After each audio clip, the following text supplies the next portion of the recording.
Helo, a chroeso i sesiwn Carlam Cymru. Nod y sesiwn heddi yw tygau ffiseg, yn benodol uned 1.2 Generadu Trydan, neu os chi'n neud cwrs dwbl 3.2 Generadu Trydan. Dros y sesiwn heddi, bydd ni'n edrych ar y prosesau sy'n ymwneud â chynhyrchu trydan mewn gorsaf bŵer tannoedd. Bydd ni'n symud ymlaen i edrych ar egni adnewyddadwy, enghreifftiau o'r egni adnewyddadwy, a beth yw'r manteision ac anfanteision. Yn ogystal â hyn, bydd ni'n edrych ar egni anadnewyddadwy, ac hefyd dysgu'r terminoleg ni'n disgwyl ar gyfer manteision ac anfanteision. Ac yn ola, bydd ni'n symud ymlaen i diagramau Sankey ac effeithlonrwydd. Ac wrth ni gweithio trwy'r sesiwn, bydd ni'n cael digon o gyfleoedd i edrych ar cwestiynau cyn papur i weld y math o cwestiynau byddwch chi'n disgwyl ateb yn y dyfodol.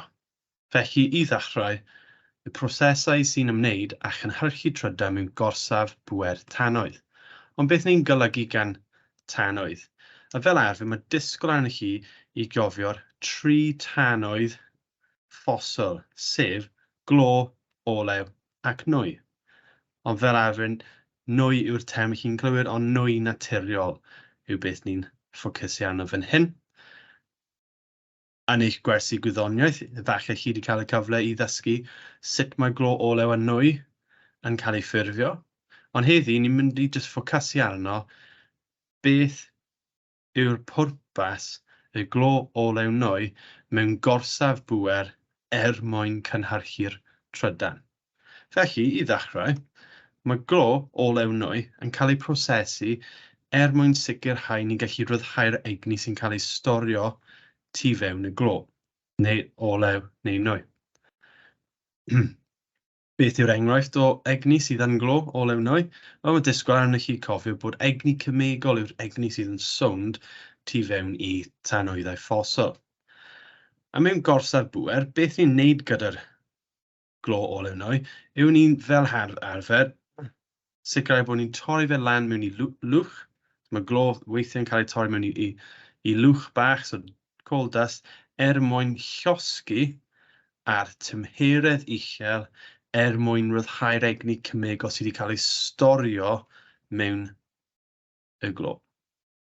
Ar diwedd y proses, mae'r egni hyn wedi cael ei trosglwyddo i generadur. A mae disgwyl arno ni jyst cofio beth yw'r pwrpas y generadur, ond yn yr uned hon, does dim disgwyl arno chi dysgu'r holl proses a sut i cynyddu neu lleihau'r egni sy'n cael ei cynhyrchu. Felly, beth fi eisiau ffocysu arno hyn yw mae generadur yw rhywbeth sydd yn troi coeliau tu fewn maes magnetig. Felly, beth fi'n moyn sylweddoli yw, os ni'n gallu troi unrhyw beth rhwng fan hyn nawr, y coeliau tu fewn maes magnetig, ni gallu cynhyrchu trydan. Ond sut ydy'r glo yn llwyddo i troi coeliau tu fewn maes magnetig? A dyna disgwyl arno chi i gallu esbonio ar eich tygau. Felly, ffordd ni'n cysylltu'r ddau, y egni cymegol a'r egni gres i'r trydan, yw trwy defnyddio turbinau. So mae turbin fan hyn nawr, a y ffordd i droi turbin fel arfer yw, os ni'n defnyddio'r egni gres, trwy llosgu'r glo, ni'n gallu rhedeg pibechau dŵr uwch ben y gres. A dros amser, bydd y dŵr yn cynyddu mewn tymheredd dros 100 gradd Celsius, ble mae'n dechrau troi i stêm. Ni'n gallu cadw'r tymheredd i gynyddu, nes bod y stêm gyda egni uchel o ganlyniad i gwasgedd uchel, ble mae'n cael ei bwydo mas trwy'r bibechau hyd at turbin. A beth mae hyn yn golygu yw mae rhain yn troi'n gyflym iawn. A trwy cysylltu syth mewn i generadur, ble mae'r coeliau hyn yn gallu troi yn y maes magnetig, bydd ni'n llwyddo i greu current mwyn trawsyrru ar draws y gwlad. Felly ni dechrau gweld y system hon. So mae glo olew nwy yn defnyddiol oherwydd maen nhw'n hawdd i gael gafel arno. Maen nhw'n hawdd i losgi. Ac maen nhw'n hawdd i defnyddio ar rifau enfawr ar draws y gwlad. Felly, symud ymlaen, os ni'n ceisio torri lawr camau nawr, ni o'ch edrych. Mae dŵr oer yn cael ei droi i stem yn y boiler trwy losgi glo olew a nwy. Felly, dewis eich tanwydd, llosgi, sicrhau bod y pibechau dŵr hyn yn rhedeg trwy'r boiler, ond does dim cymysgu gyda'r dŵr a'r tanwydd. So ni ddim yn cymysgu'r dŵr a'r tanwydd. Mae'r pibechau dŵr dim ond yn rhedeg trwy'r boiler.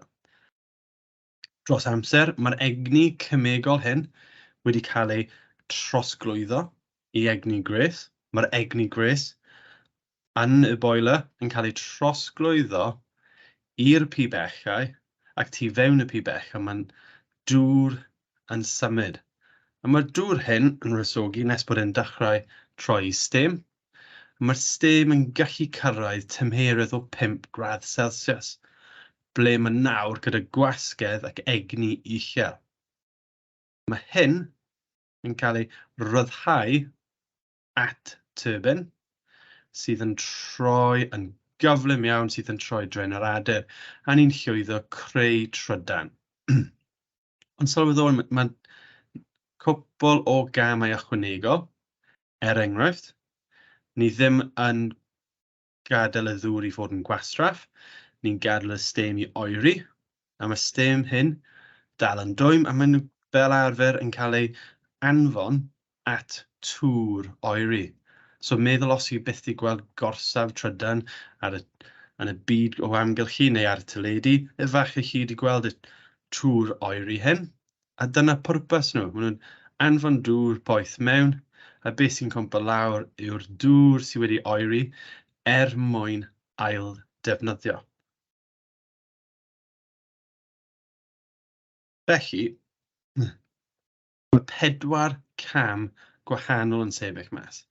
Mae'r cam gyntaf yw'r tanwydd. Mae'r tanwydd yn cael ei prosesu mwyn sicrhau bod nhw'n gallu llosgi. Mae hyn gallu fod ar gyfer glo fel arfer. Maen nhw'n gorfod malu'r glo lawr mewn i ddarnau bach a bach, so maen nhw'n hawsach i losgi. Efallai mae olew gorfod cael ei gwahanu neu lleihau neu danfon mewn jets bach llai o faint mwyn llosgi. Pryd mae tanwydd yn barod, ni'n danfon i'r boiler mwyn gwresogi'r tymeredd uchel. Mae'r boiler hyn yn neud y gwaith mwyn ryddhau'r holl egni cymegol i egni gres. Mae'r egni gres hyn yn defnyddiol oherwydd mae'r egni gres yn sicrhau bod y stem llawn egni mwyn gyrru'r turbinau hyn, mwyn troi y turbinau. Ac wedyn, cam olaf yw trwy llwyddo cael yr egni i droi'r turbinau hyn, ni'n llwyddo troi Generadu. So mae 4 cam dylen ni cofio, ceisio cofio pob cam.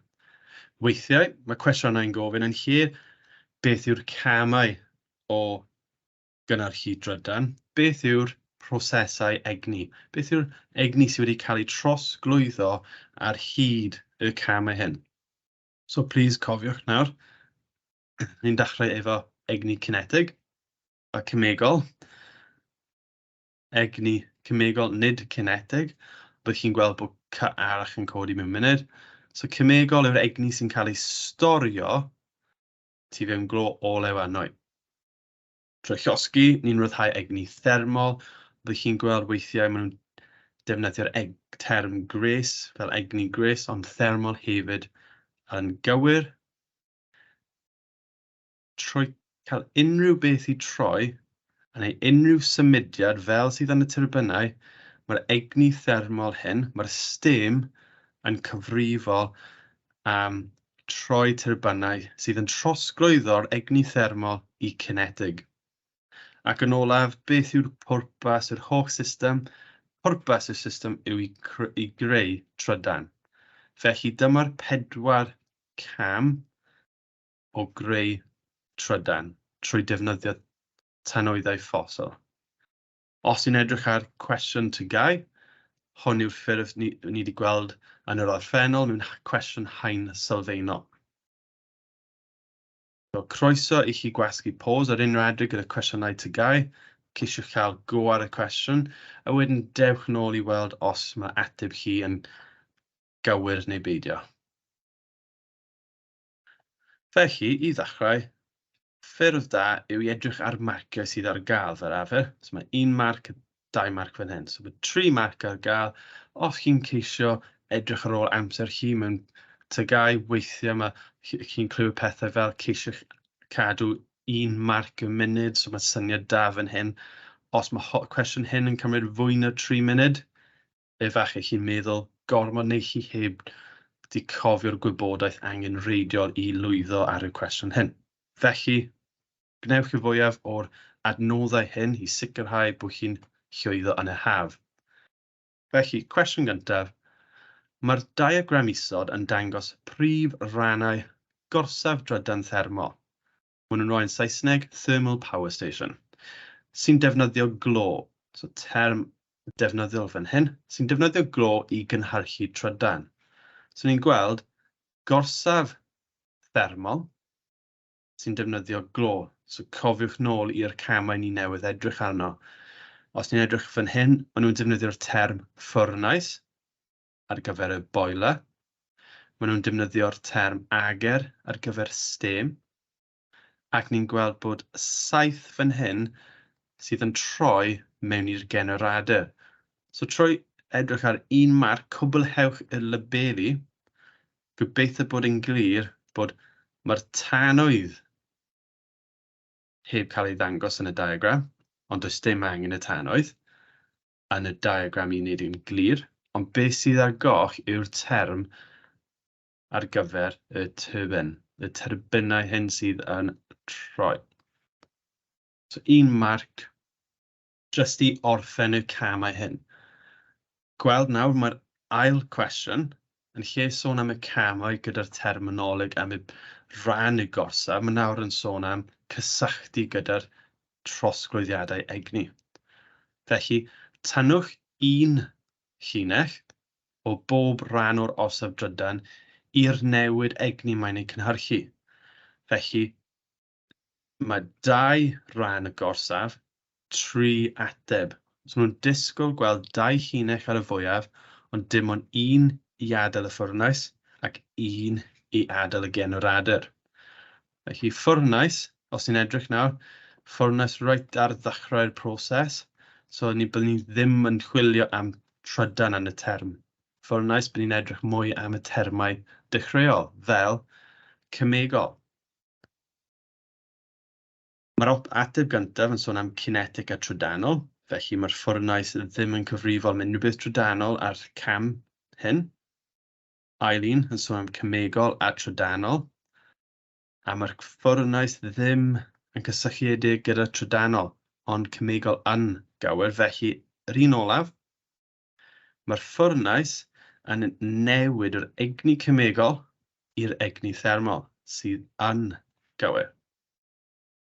Generadur, mae generadur yn cyfrifol am y rhan trydanol, felly ateb 1 neu ateb 2, ond sylweddol mae opsiwn o cinetig a cymegol gennym ni.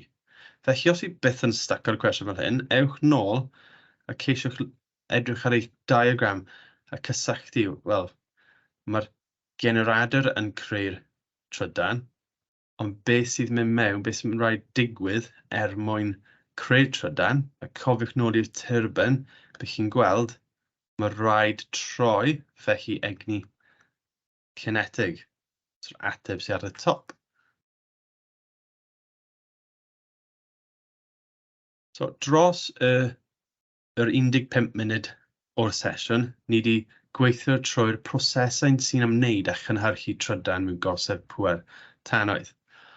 Os mae hyder chi'n codi, chi nawr yn deall y 4 cam ar hyd y gorsaf trydan, mwyn cynhyrchu trydan, ac i hefyd yn hyderus gyda'r terminoleg o pa egni sy'n cael ei trosglwyddo ar hyd y gorsaf trydan.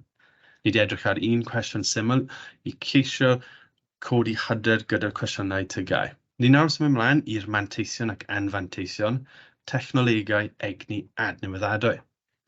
Y ffordd gorau i ddechrau yw beth ydy diffiniad arferol ar gyfer egni adnewyddadwy.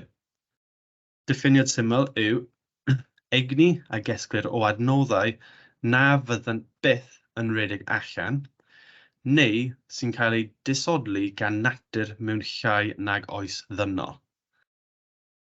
Hynny yw, egni ni'n gallu cynhyrchu o amgylch ni sydd byth yn rhedeg allan. So dŵr yn un ffynhonnell, mae un ffynhonnell mewn dŵr, sef trydan dŵr. Yn Saesneg falle chi'n clywed y term hydroelectric. Mae trydan dŵr yn defnyddiol. Enghraifft arall i gallu dysgu yw'r egni tonau. A'r un olaf am ddŵr yw llanw. Yn Saesneg weithiau ni'n galw tidal energy. Felly mae'r tri dŵr yn trydan dŵr, tonau a llanw. A mae tri enghraifft arall, sef solar, defnyddio'r egni o'r haul, biomass, defnyddio'r egni o wastraff bwyd, wastraff anifeiliaid, ac yn olaf gwynt, egni gwynt trwy defnyddio'r egni kinetic yw wynt sy'n symud o amgylch ni. Trwy edrych ar pob un o'r ein, gobeithio chi'n gweld bod lot yn tebyg os ni'n meddwl am manteision amlwg am pam dylen ni symud i egni adnewyddadwy dros defnyddio tanwyddau ffosil.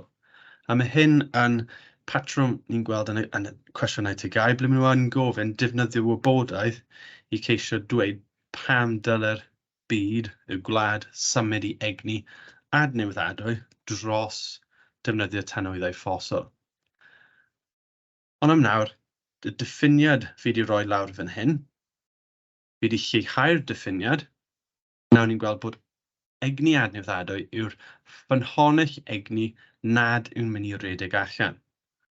So os ni'n meddwl am pob un o'r ein eto, egni haul, dyle'r haul ddim rhedeg allan mewn hyd oes ddynol.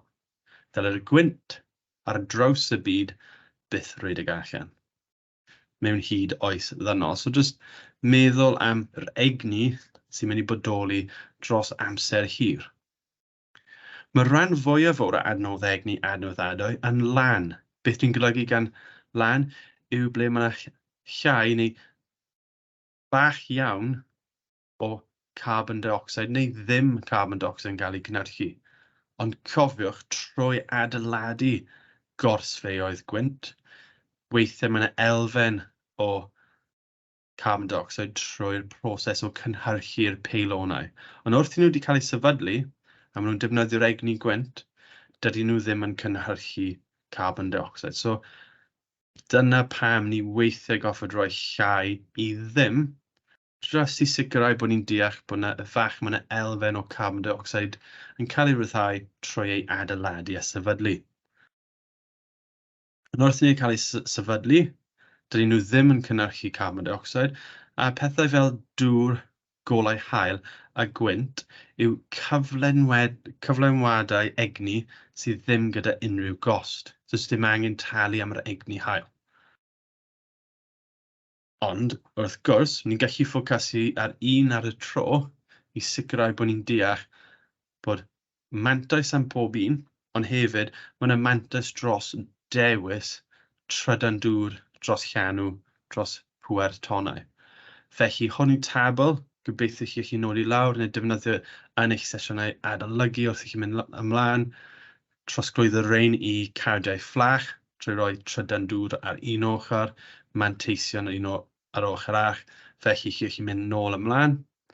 Ond trydan dŵr, mae'r manteision, y prif manteision, croeso chi edrych yn eich adnoddau adolygu am fwy, ond y prif rai sydd yn werthfawr i gofio yw bod trydan dŵr yn dibynadwy ac mae amser cychwyn byr iawn gyda Trydan dŵr i gyrraedd ei brig i gynnyrchu Trydan. Sut mae hyn yn digwydd? Wel, beth maen nhw'n wneud yw mae llyn ar ben mynydd, ar ben llethr, wedi cael ei dewis neu sefydlu, neu maen nhw wedi gorlifo ddŵr mwyn creu dam i gasglu dŵr ar y top. Mae llyn ar y gwaelod a pibell ffordd o math o adael dŵr lawr y llethr yn cael ei gynnyrchu. Ac ar hyd y llethr hyn, neu yn y pibell hyn, maen nhw'n ychwanegu turbin, sydd gorfod bod yn canol y llif mwyn arbed pob dan o'r egni mae'r dŵr yn cael ei trosglwyddi. Felly, os maen nhw'n cael gat ar y top, does dim dŵr yn llifo. Sut mae hyn yn dibynadwy? Wel, unrhyw adeg maen nhw angen greu Trydan, maen nhw'n gallu agor, gadael y ddŵr i lifo, a bydd y turbinau'n troi yn syth, ac mae'r Generadu yn troi yn syth ar ôl i'r turbinau troi. Felly, Trydan yn cael ei gynnyrchu yr union amser mae dŵr yn llifo trwy. Amser cychwyn byr yn amlwg, mae disgyrchian yn gyfrifol am y dŵr i lifo lawr y llethr. Felly, trwy agor y gat, mae dŵr yn symud yn syth yn union, felly mae turbinau'n dechrau symud yn gyflym iawn. Felly mae'r amser i hyn ddechrau yn byr iawn. Sut mae hyn yn gwahanol i llanw? Wel, mae llanw yn ragweladwy a does dim gwastraff yn cael ei gynnyrchu. Mae llanw'n gweithio trwy creu bariau ar hyd y traeth neu safle penodol. Falle chi wedi gwneud gwaith ymchwil yn yr ysgol, y Tidal Lagoon Project a pethau fel hyn, ble maen nhw'n creu bariau ar hyd y môr ar bwys y traeth i reoli'r dŵr symud o'r môr ar hyd y traeth, a maen nhw'n cael gat eto gyda turbin, felly pob tro mae dŵr yn llifo trwy, mae rhaid i turbinau troi sydd yn troi'r Generadu sydd yn cynnyrchu Trydan.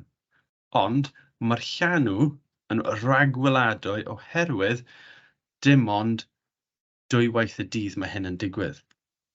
Felly sawl gwaith y dydd yn ni'n gallu cynnyrchu Trydan.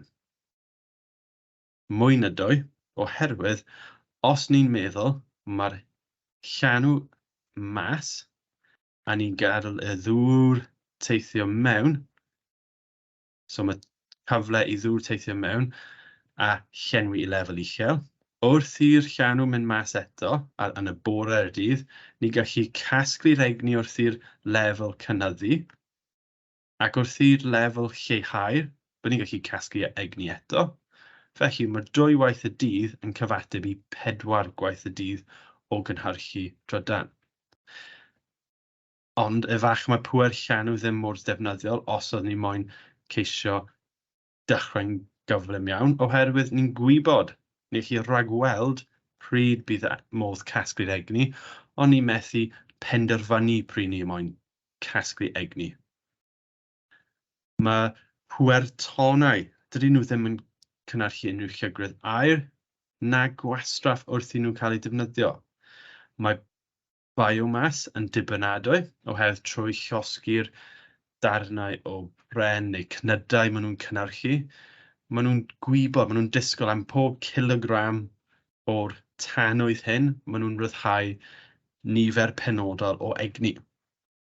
Mae biomas yn carbon neutral, felly mae yna elfen o carbon dioxide yn cael ei cynnyrchu, ond faint sy'n dod allan, faint sy'n cael ei ryddhau, yn cael ei bwydo nôl mewn i'r system.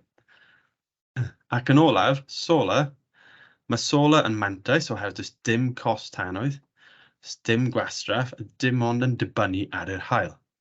Felly, sefydlu ardal mawr gyda paneli solar, a bydd gallu cynhyrchu egni pob tro mae'r haul yn drosglwyddo egni golau. Mae gwynt yn tebyg.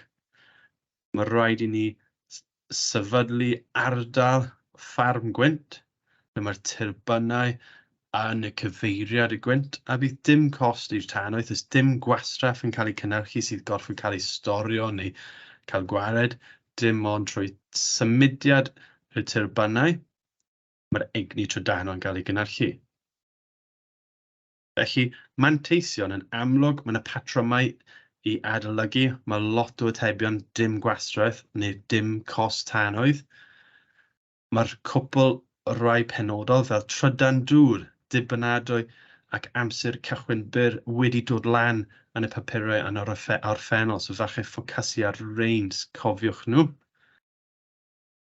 Beth am anfanteision? Wel, trydan dŵr, mae trydan dŵr yn dibynadwy. Dyna mantais dda. Mae trydan dŵr yn cael amser cychwyn byr. Ond gwrthwyneb i hyn, mae trydan dŵr angen lle addas i adeiladu. Ni methu jyst rhoi nhw ar pob cyfeiriad, ar pob ardal ar draws y gwlad. A fel arfer, mae rhaid gorlifo ardal fawr sy'n gallu cael effaith mawr ar fywyd gwyllt. Mae hyn yn tebyg i pŵer llanw. Mae pŵer llanw gorfod hefyd gorlifo ardal fawr sydd hefyd yn gallu effeithio'r fywyd wyllt yn yr ardal. So mae'r ddau rein, trydan dŵr a pŵer llanw, yn reoli'r symudiadau dŵr. A trwy reoli'r symudiadau dŵr, maen nhw yn gallu cael effaith negyddol ar fywyd gwyllt yr ardal. Mae pŵer tonau'n defnyddiol, ond yn anffodus, mae'r technoleg sydd gyda ni dim ond yn cael egni isel allan. Felly mae'n anodd i gynyddu raddfa i gynnyrchu symau mawr. Oherwydd bydd disgwyl creu miloedd neu miliynau o gorllewedd tonau, a does dim digon o ardal dyn ni. Ac maen nhw hefyd yn anebynadwy, so unreliable, oherwydd os mae'r lefel y tonau newid, bydd lefel y egni ni'n cynnyrchu newid, felly bydd ni ddim yn gallu newid faint ni'n cynnyrchu. Ni'n gorfod dibynnu ar y tywydd a'r tonau. Mae biomas, un o'r problemau gyda biomas yw trwy cynhyrchu cynydau hyn, neu tyfu'r coed, torri lawr mwyn cynhyrchu'r cynydau, mae angen lot o dir. A mae'r lot o dir hyn yn gallu effeithio ardaloedd, a mae hefyd jyst i ddarganfod lleoliad penodol yn allosi cost uchel. Os ni'n dewis lleoliad ar draws y byd, ni'n mynd i ychwanegu mwy o carbon dioxide i'r system hon trwy trosglwyddo'r holl cynydau ar draws y byd. Felly rhywbeth i ystyried gyda biomas. Achbwn pŵer isel yw'r un o'r problemau mwyaf gydag solar a gwynt. Oherwydd gwlad hyn ac ar draws y byd, mae'r effeithlonrwydd solar a gwynt ddim yn hafel gyda'r achbwn pŵer gorsaf glo. Dyna pam chi'n gweld miloedd o paneli solar, miloedd o turbynau gwynt, mwyn ceisio datrys y achbwn pŵer isel. Mae rhywbeth i wyddonwyr parhau gwella. Hefyd, gyda solar a gwynt, un o'r pethau mwyaf hawdd i esbonio yw bod y ddau nhw gallu bod yn anebynadwy. Os mae'r lefel y golau yn newid o ganlyniad i tymeredd cymylau lefel y golau dydd yn newid, bydd llai o bŵer yn cael ei greu. Yn yr un modd, mae'r gwynt, os mae bianedd y gwynt yn trosglwyddo'r egni i'r turbynau, trwy cael nhw i droi, ond os mae bianedd y gwynt yn rhy isel am gyfnod oherwydd newid yn y tymheredd eto ar glaw a'r cymylau faint mae tywydd yn newid, bydd dim digon o fianedd i droi'r turbynau. Felly, mae solar a gwynt yn tebyg iawn wrth ystyried yr anfanteision. Mae trydan dŵr a pŵer llanw hefyd yn tebyg iawn gydag anfanteision. Felly, wrth i chi adolygu, chwiliwch am y patrymau hyn i ceisio nodi lawr. Dros y 30 munud diwethaf, ni nawr wedi cwblhau'r prosesau sy'n ymwneud gyda gorsaf pŵer tannoedd. Ni hefyd wedi edrych ar 6 enghraifft o egni adnewyddiadwy ac y manteision ac anfanteision. Cofiwch i feddwl am atebion sydd yn wir, so manteision sydd yn wir am pob un, ond hefyd y manteision am paun sydd yn dibynadwy, enghraifft Trydan dŵr, paun sy'n gyda'r amser cychwyn byr, neu paun yw'r un sydd yn carbon neutral, paun sydd gyda dim gwastraff. Am yr anfanteision, chwilwch am y patrymau eto, pa ddau sydd gorfod gorlifo ardal fawr, pa ddau sydd gyda allbwn pŵer isel. Byddai'n helpu chi casglu'r gwybodaeth wrth i chi fynd. Nesaf, ni'n edrych ar egni anadnewyddiadwy. Diffiniad egni adnewyddiadwy, fe di tynnu allan o'r trefnyddion gwybodaeth sydd ar y wefan cybac. Ffynhonnell egni a fydd yn rhedeg allan. Ni wedi gweld yn barod tannoeddau ffosil, rhain yw'r glo, olew a'r nwy naturiol. Ond hefyd mae un ffynhonnell arall yn y categori hyn o'r enw niwclea. Felly, meddwl, mae 3 glo, olew, nwy yn gallu cael ei ystyried fel y 3 tannoeddau ffosil pryd ni'n meddwl am y manteision ac anfanteision, ac mae niwclea ar wahân. Felly, beth yw'r prif manteision? Glo, olew, nwy ac niwclea. Wel, mae pob un ohonyn nhw yn dibynadwy. Os ni'n edrych ar y tannoeddau ffosil, pam ydyn nhw'n dibynadwy? Wel, ni'n disgwyl llosgi 1 kilogram o lo, a bydd ni'n gwybod faint o egni byddwn ni'n cynnyrchu. Felly, os oedd gyfynion arno ni i gynnyrchu swm benodol, mae modd i ni cynhyrchu'r swm ni'n disgwyl trwy llosgi'r maint o lo gywir. Ni'n gallu cyfrifo faint sydd angen, a bydd ni ddim yn cael mwy neu llai oherwydd y tymheredd a'r tawedd. Mae allbwn pŵer mawr gan rein, oherwydd ni wedi creu nhw ar graddfa eitha mawr, ni yn cymryd lan lot o ardal gyda gorsaf trydan glo nawr, ac oherwydd hyn, mae'r trydan, mae'r pŵer ni'n creu yn uchel iawn. Sut ydy hyn yn gwahanol i niwclea? Wel, maen nhw'n tebyg iawn. Yn lle llosgi tannoedd niwclea, ni'n defnyddio'r egni gres sydd yn cael ei ryddhau yn y prosesau niwclea. So eto mae elfen o egni thermol, ac ni'n gallu cyfrifo eto am swm benodol o tannoedd, ni'n disgwyl swm benodol o egni. A trwy creu'r raddfa digon mawr, ni hefyd yn creu pŵer mawr. So mae'r allbwn pŵer mawr hefyd yn bodoli gyda niwclea. Mae'r un peth well am niwclea dros y tannoeddau ffosil yw does dim nwyon tŷ gwydr yn cael ei ryddhau wrth cynhyrchu trydan. Efallai yn y proses o adeiladu'r gorsaf, ond wrth i chi disefydlu'r gorsaf niwclea, bydd dim nwyon tŷ gwydr yn cael ei ryddhau.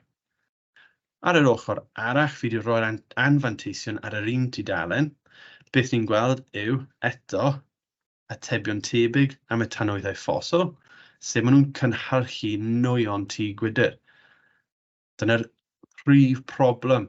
Nawr, gyda cynhesu byd-eang, a lot o gwestiynau sydd yn gofyn i ni am y reswm o ddefnydd o solar a gwynt yw oherwydd y nwyon tŷ gwydr. Felly, ateb hynod o bwysig i wylio dros. Mae hefyd elfen o glaw asid. Yn bennaf mae gorsaf glo yn cyfrifol am yr glaw asid, ond y ateb glir am anfanteision. Mae niwclea gyda problemau gwahanol. Mae'r niwclea yn creu gwastraff ymbelydrol. Falle chi wedi gweld y symbol hwn o flaen. Mae gwastraff ymbelydrol yn cael ei gynnyrchu, ac yn anffodus mae rhaid storio am amser hir. Does dim ffurf eto i leihau'r risgu cael gwared ar y gwastraff ambiladrol yn ffurf diogel, felly mae rhaid storio am amser hir sydd yn adio i'r gost. Yn ogystal â hyn, mwyn creu gorsaf niwclear diogel ac effeithiol, mae nhw'n drud iawn i gomisiynu a'i ddad-gomisiynu. Hynny yw i cynhyrchu i greu'r gorsaf neu hefyd i torri'r gorsaf lawr mewn i rhywbeth ar ôl. Os ni'n edrych nawr, cwestiwn TGAU, mae hon yn cwestiwn haen sylfaenol o'r deunyddiau asesu enghreifftiol. A 3 marc, eto, ni'n ystyried os mae hyn yn cymryd dros 3 munud, efallai ni'n stac ar y cwestiwn. So mae'r rhestr A yn rhoi tair ffynhonnell egni sy'n cael ei defnyddio i gynhyrchu trydan. Mae'r rhestr B yn rhoi problemau amgylcheddol sy'n cael ei achosi trwy ddefnyddio nhw. Tynnwch linell o bob ffynhonnell i broblem amgylcheddol ei gallai ei achosi yn y rhestr B. 3 llinell yn unig, felly un i adael pob ffynhonnell ac bydd un problem ar ôl. Felly, ffordd gorau, gweithio o'r top, darllen beth sydd gen ni, niwclear, llanw a fferm gwynt. A os ni'n ceisio heb edrych ar yr ateb, meddwl niwclear fel arfer ni chwilio am atebion fel ambiladrol neu cadw gres o dan reolaeth gan defnyddio lot o ddŵr. Os ni'n meddwl am llanw, mae angen gorlifo ardaloedd mawr. Mae hyn yn cael effaith ar bywyd gwyllt. A os ni'n cofio beth ni newydd gweld am ffermydd gwynt, ni'n meddwl am turbynau mawr sydd gyda dim gwastraff. Felly, gweithio lawr, cynhyrchu sŵn, dim un amlwg yn sefyll mas o'r dudalen diwethaf, cynhyrchu symiau mawr o nwyon sy'n llygru, wel bydd hon yn glo olew nwy naturiol. Mae hyn yn dechrau sefyll mas fel ateb sydd ar wahân. Mae angen llawer o ddŵr at ddibenion oeri. Wel, cofiwch mae niwclear yn tebyg i gorsaf thermo. Mae angen lot o ddŵr i reoli'r egni gres sy'n cael ei ryddhau. Mae'n effeithio ar foridau afonydd a bywyd gwyllt sy'n defnyddio'r afon. Ni wedi gweld yn barod bod llanw a trydan dŵr yn cael effaith mawr ar bywyd gwyllt o amgylch dŵr. Felly llanw yn sefyll mas. Mae'r un olaf, fferm gwynt, yn cysylltu i cynhyrchu sŵn. Felly, trwy croesi mas eich atebion, ni wedi gweld bod un anfantais arall ffermydd gwynt yw creu digon ohonyn nhw, mae lot o sŵn yn cael ei cynhyrchu. Cwestiwn B, so rhan B y cwestiwn ni'n edrych arno nawr, yw dyma diagram llif egni ar gyfer gorsaf drydan sy'n llosgi glo. So mae'n dangos fan hyn, mae 100 y cant fan hyn, mae'r canran o cant yn mynd mewn. Maen nhw'n colli 10, colli 50, colli 8, a mae'r gweddill yn mynd i'r grid cenedlaethol. Mae 10% yn cael ei colli fel gres a nwyon gwastraff. Mae'r 50% yn cael ei colli fel gres yn y dŵr sy'n cael ei ddefnyddio i oeri. So swm mawr yn cael ei colli jyst yn y ddŵr. Mae 8% yn cael ei colli fel gres yn rannau symudol yn yr orsaf drydan. So jyst peiriant yn dechrau mynd yn dwym. Faint cyfrifwch ganran yr egni trydanol sy'n cael ei fwydo i'r grid cenedlaethol. Beth ni'n chwilio am fan hyn yw dealltwriaeth o'r canran yn 1% yn mynd mewn a'r syniad bod dim egni yn cael ei golli. Ni goffod sicrhau bod y 100 yn teithio'r hyd fan hyn. Felly, 100 tynnu pob ran sy'n cael ei trosglwyddo i ardaloedd sydd ddim y grid cenedlaethol. Felly, ni'n mynd i tynnu y 10, tynnu'r 50 ac tynnu 8. Neu, ni'n gallu ysgrifennu lawr 100 minus 68 sydd yn Felly mae'r gorsaf glo yn colli 68% o'r egni, a mae 32% yn cael ei drosglwyddo i'r grid cenedlaethol. Rhamba, mae gorsfeoedd trydan sy'n llosgi go yn cynhyrchu mwy o carbon dioxide, so gair allweddol eto, na gorsfeoedd trydan eraill. Rwch reswm pan mae ar lawer o bobl eisiau lleihau swm llygredd carbon dioxide. Am un marc, bydd ni fel arfer yn chwilio am dealltwriaeth o'r syniad bod carbon dioxide yn cysylltiedig gyda'r problem o cynhesu byd eang. Mae modd esbonio bod carbon dioxide yn un o'r nwyon tŷ gwydr sydd yn gweithygu'r cynhesu byd eang os mae gormod yn cael ei gynhyrchu. Felly, 40 munud o'r sesiwn heddiw wedi cael ei rhoi i edrych ar gorsaf trydan thermol, egni adnewyddadwy ac anadnewyddadwy. A nawr mae cyfle i ni edrych ar diagramau Sankey ac effeithlonrwydd. Mae'r ddau nhw'n cysylltiedig, ond ffordd gorau i gofio yw mae diagram Sankey yw'r ffordd dda o edrych ar trosglwyddiadau egni.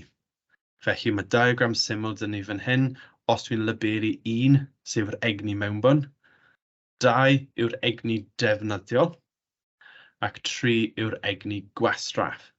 So yn y diagram fan hyn, ni gallu gweld bod egni mynd mewn, mae'r saith yn dangos y cyfeiriad, felly syth ar draws fan hyn ar gyfer defnyddiol.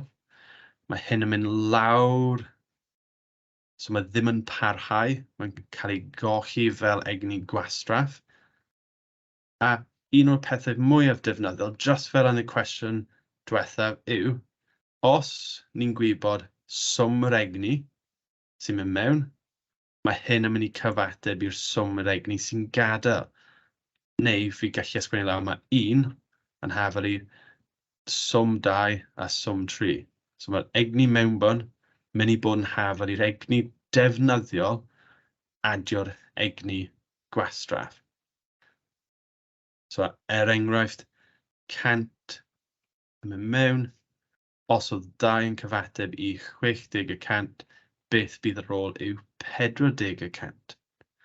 A mae pob diagram Sankey fel hyn yn cael ei adeiladu i raddfa, a dyna pam bydd chi'n gweld bod y trwch yn dangos os mae mwy o egni yn gadael fel defnyddiol neu llai o egni yn gadael fel gwastraff. Os ni'n edrych ar cwestiwn TGAU yn syth, ni gallu gweld bod modr trydan syml yn trosglwyddo egni fel sydd wedi gweld yn y Sankey isod. Gweld bod trwch y saith yn barod, ni gallu gweld bod 200 joules o egni trydanol yn mynd mewn. Mae egni kinetig yn defnyddiol, cos mae'n parhau ar draws, a mae 150 joule o egni cael ei colli fel gres a sain. Cyfrifwch faint o egni defnyddiol mae'r modr yn ei gynhyrchu. Felly, trwy cofio'r syniad hyn o 1, 2, 3, dylai'r egni mewn bod yn hafel i'r swm y defnyddiol a'r gwastraff, bod ni'n gallu gweld bod 200 tynnu 150 yn mynd i gadael 50 joules o egni defnyddiol. Fi wedi rhoi mewn hyfaliad effeithlonrwydd i helpu ni deall syniad hyn lot fwy. Felly, defnyddio diagram Sankey neu trwy defnyddio'r hyfaliad, ni'n gallu cyfrifo'r gwerth yr effeithlonrwydd y modr. So, mae effeithlonrwydd yw'r mesur o faint o egni defnyddiol sy'n dod allan o ddyfais. Ni'n mesur mewn canran. Mae'r hyfaliad sydd ar tudalen 2 o arholiad chi yn mynd i edrych fel hyn. Effeithlonrwydd yn hafel i'r egni sy'n cael ei trosglwyddo mewn ffordd ddefnyddiol rannu gyda'r cyfanswm yr egni sy'n cael ei gyflenwi. Weithiau, fi'n ysgrifennu'n byr fel hyn i helpu fi gofio yn lle'r cofio'r holl brawddeg, ond paid â phoeni, tudalen 2, mae'r holl swm wedi cael ei ysgrifennu. Ond ffurf syml yw mae'r effaith lonrwydd yw'r egni defnyddiol rhannu efo'r egni mewnbwn, lluosi gyda cant. Ond un peth i cofio, fi wedi gweld cael ei codi mewn cwbl o gwestiynau, yw bod weithiau mae'r cwestiwn yn rhoi'r egni mewnbwn ac egni gwastraff. Ac mwyn cyfrifo'r egni defnyddiol, mae rhaid i chi cymryd y gwastraff i ffwrdd o'r egni mewnbwn cyn dechrau'r cwestiwn. A ni'n mynd i orffen y sesiwn gan edrych ar y 2 cwestiwn hyn. So mae tren trydanol yn trosglwyddo 80,000 o egni, just 80,000 o egni, i 60,000 o egni defnyddiol. Cyfrifwch yr effaith lonrwydd. Felly mae'r 80,000 yw'r mewnbwn, mae'r 60,000 yw'r defnyddiol, a ni'n deall bod defnyddiol rhannu gyda mewnbwn, lluosi gyda cant yw'r ffordd o gyfrifo'r effaith lonrwydd. Felly 60,000 rhannu gyda 80,000, lluosi gyda cant yn hafal i 75 y cant, neu 3/4. Mae'r ail cwestiwn yn tren tebyg iawn, neu ydy'r tren yr un peth? Bydd ni'n gweld. Mae'r tren hefyd yn trosglwyddo 80,000 o egni i 20,000 o egni gwastraff. Felly, tro hyn, os ni'n labelu'r mewnbwn a'r gwastraff, beth byddwn ni'n gweld, mwyn llwyddo'r cwestiwn fel hyn, mae rhaid dechrau trwy tynnu 80,000 ar 20,000 i gyfrifo'r egni defnyddiol o 60,000. A beth ni'n gweld yw yn syth, mae'r ateb sydd gennym ni, 60,000 fel defnyddiol, yn cyfateb i'r cwestiwn uwchben. Felly, ni'n hapus bod y cwestiwn yn sôn am yr un tren. I orffen y sesiwn, ni'n mynd dros unwaith eto. Yn y sesiwn heddi, ni wedi gweld gorsaf thermol, egni adnewyddadwy ac annewyddadwy, a'r manteision ac anfanteision mae disgwyl i chi ddysgu, rai penodol a rai am bob un. Ni hefyd edrych dros diagram Sankey ac yr hyfaliad effaith lonrwydd. Ni heb edrych ar lot o gwestiynau, mae hwn yn rhywle dda i ddechrau'r proses adolygu. Diolch i bawb sydd wedi gwylio'r sesiwn heddi, a gobeithio bydd chi'n cymryd mantais o'r sesiynau arall sydd ar gael. Diolch i bawb.